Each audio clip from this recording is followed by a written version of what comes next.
Welcome back to another episode of Rock Boys Football. Mike Norvell, Florida State, heading on the road to play the Miami Hurricanes. And Dill, a game that 2 months ago was going to be the most, or one of the most fascinating football games we saw in all of 2024.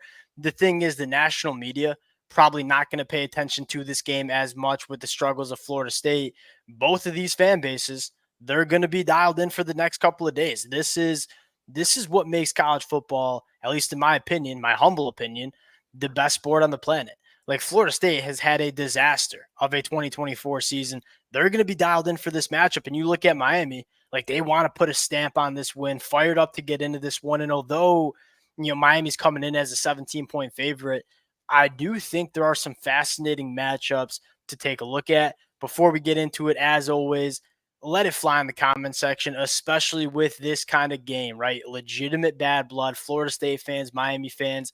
Let's hear it in the comment section. Appreciate you guys rocking with it. If y'all do enjoy the content, consider subscribing to the channel. And Dill, without further ado, I want to start with this Miami Hurricanes offense that, again, I think is the best offense in the country. I think it's the most complete.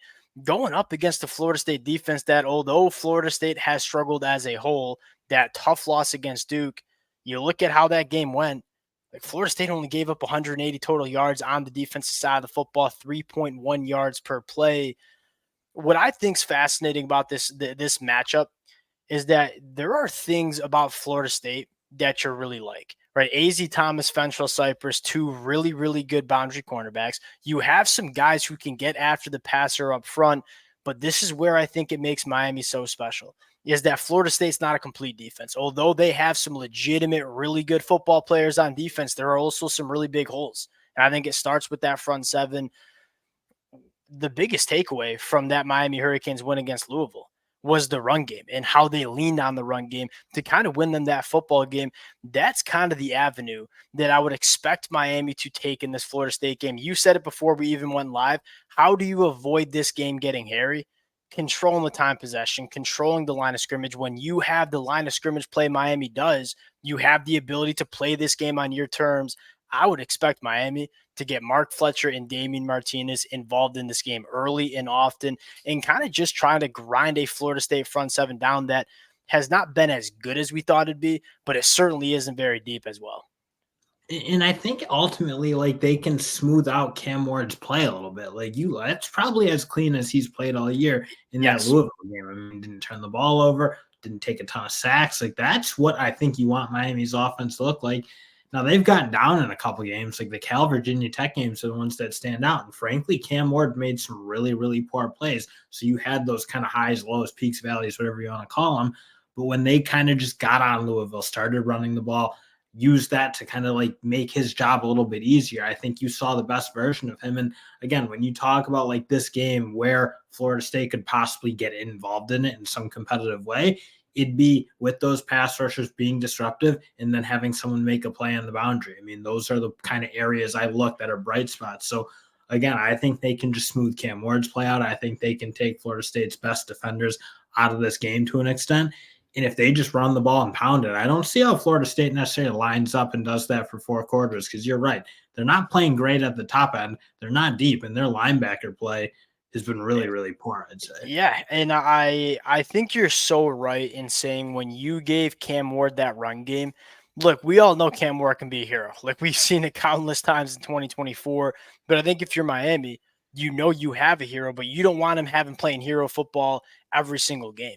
And when you give him a run game and you let him work off that run game, that's where he's at its best. And I don't know if the stats necessarily reflect it, but I think that was the best we've seen Cam Ward play. I think a large part of it had to do with was running the football, staying on schedule, and not putting Cam Ward in some of those uncomfortable situations. And I think the second thing I would say is this is what makes Miami's offense so special and virtually impossible to deal with.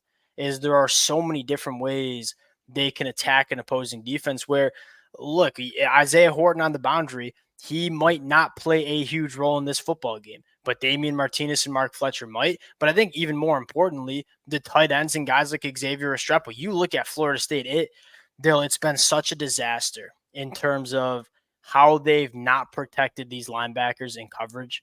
Like they have linebackers lining up on slot wide receivers, man on man. They have linebackers lining up on tight ends and man coverage with very little help. If you're Miami, like we know we can get our plays to Isaiah Horton, but if you can find your matchups with guys like Elijah Arroyo or Xavier Restrepo work in the middle of the field where Florida State struggles massively, those are some of the matchups that Miami has. And when you have all the bullets, yeah, Florida State's certainly not bulletproof. Miami's got a lot of bullets to use on offense. Go play to your matchups, and there are some matchups in this game that really do favor Miami. And I think the last thing is, to Florida State's pass rushers, pretty dang good at getting after the passer. They don't like playing the run. Like Patrick Payton, as good of a pass rusher as he is, does not want to play supporting the run. If you're Miami, like how do you take away a pass rusher? Just run it right at him. And I think that's what Miami's probably going to be looking to do against Florida State. Dill, you flip the sides. I think there's an obvious question. The quarterback play for Florida State's gotten a lot of attention. I don't think that's been the problem. It hasn't been good. Let me say that. Like, I'm not defending the Florida State quarterbacks. When you can't run the football, you're bottom 5 in the country running the football, you can't pass protect, and your wide receivers refuse to make plays down the field, it's really hard for a quarterback to have a lot of success. I think the biggest question mark we have is, can Florida State pass protect against a Miami pass rush that, although Miami struggled on defense as a whole against Louisville, that pass rush, that's the pass rush we expected from Miami coming into 2024. And that's where I kind of look like, I don't think Florida State has got quarterbacks who are particularly good at escaping pressure. I mean, they're taking sacks when pressure comes. They're typically, Brock Glenn is probably their hope in that regard. Cromanoke, obviously younger player. He had some flashes for sure, Yeah. but not ideal playing behind that poor of an offensive line, just given how young he is, given that he's not a freak athlete or a guy who I think is particularly comfortable getting outside.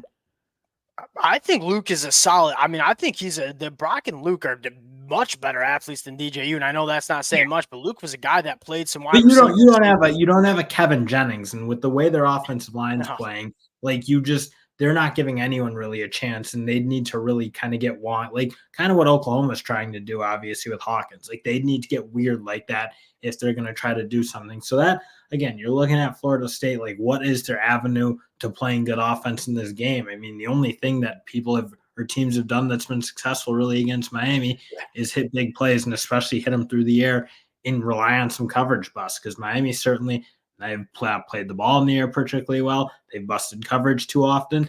And I just look, I mean, Florida State, they haven't really been able to push the ball a whole lot. Their offensive line's not giving it. So again, you look, where exactly is Florida State going to attack this defense? Yeah, if I'm Miami, and this is kind of just what I want to see, is let's simplify this defense a little bit, especially against Florida State. Like, let's play some man coverage on the outside, because they're struggling in zone. Like they're just not giving off routes very well. There's some big throwing windows open. But I think more importantly in this kind of matchup, like what Florida State wide receiver is injecting any sort of fear into this Miami Hurricane secondary? I think you should just let your players go play. I think you have a pass rush that can be extremely disruptive and create a lot of negative plays. And if you're Miami, like, go challenge these wide receivers. Don't give them that short intermediate stuff. Go challenge them. And if Florida State wants to try to push the football down the field, all right, let's see if this offensive line can hold up in pass protection for those routes to develop. I think more important, let's see if these Florida State wide receivers can go make plays down the field with the football in the air, because they just haven't been able to do it. They don't separate. They don't catch balls, contested catches.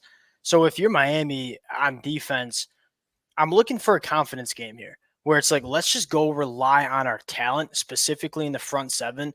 Let's simplify the defense. Let's go attack this Florida State team and just see if Florida State can beat you, because at the end of the day, you are just so much more talented than what Florida State's putting out there on offense. That's kind of what I would like to see Miami do. I mean, you go back, though, that pass rush against the Louisville offensive line that I think is pretty dang good. Ruben Bain had 9 quarterback hurries. Like, that kid is back from what we saw his freshman year, obviously dealing with an injury earlier this year. Mesidor, 3 quarterback hurries, Barrow 4, Tyler Barron 6. This pass rush is disgusting. I don't think Florida State can protect the quarterback. Go simplify the defense and just go after Florida State. Dill, let's get to the pick here. Florida State coming on the road, 16.5-point favorites. I'll start. I love Miami in this football game for a couple of different reasons. One, I think there are a lot of matchups that if you're Miami, you're trying to take advantage of. I think Miami's coming off a couple of games where they didn't play their best football. They're going to have an opportunity to do that against Florida State. I think more importantly, just they're like kind of what you said with Florida State on the offensive side of football. There's just very little to have confidence in with Florida State right now. I think Miami's going to be able to. I think Florida State's defense is good. I don't think there's a lot of defenses that can hold Miami to under 35 points. If Miami gets to 35 points, I don't see Florida State getting to 20. Give me Miami not only to win this football game, but also cover the 16.5 points. And that's my issue. I just like there's not really a great path for me for Florida State to score. I mean, there hasn't been a good path versus far inferior defense. And again, I'm not saying Miami's a perfect defense or like the greatest defense in the world. They have elements that are certainly a huge problem for Florida State, especially really anyone. But I just don't see how Florida State attacks their weaknesses. And again, I'm kind of with you. Like Miami is just going to score on everyone they play. I think right now, I think they're about as complete as you'd want to see. Their playmakers are playing better, I think, than a lot of Miami fans would have thought. It certainly playing better than I would have thought. Like I didn't know Sam Brown had that in him. I didn't know Horton was going to be that type of guy. Restrepo, obviously, we knew he was going to be a hammer. He's been great, and the tight ends have been really good. So I think you look, Miami is just a really, really, really complete offense, really good offensive line, and a quarterback who's playing as confident as any quarterback in the country. So they're going to score. Florida State, again, I don't know what Mike Norvell can do to pull something out, but like they're going to need to do something crazy because whatever they've done on offense for the first 7 weeks, like is not close. Yeah, this is a straight just trust your eyeballs. Don't overthink it. I know it. Like I don't love like taking 16.5 points in a rivalry game. I'm looking at one of the best offenses against one of the worst offenses. Give me my at home. Give me Miami 16.5 points. We'll cut it there. Appreciate you guys rocking with it. If y'all do enjoy the content, consider subscribing to the channel. Appreciate you guys. We'll talk to y'all later. Peace.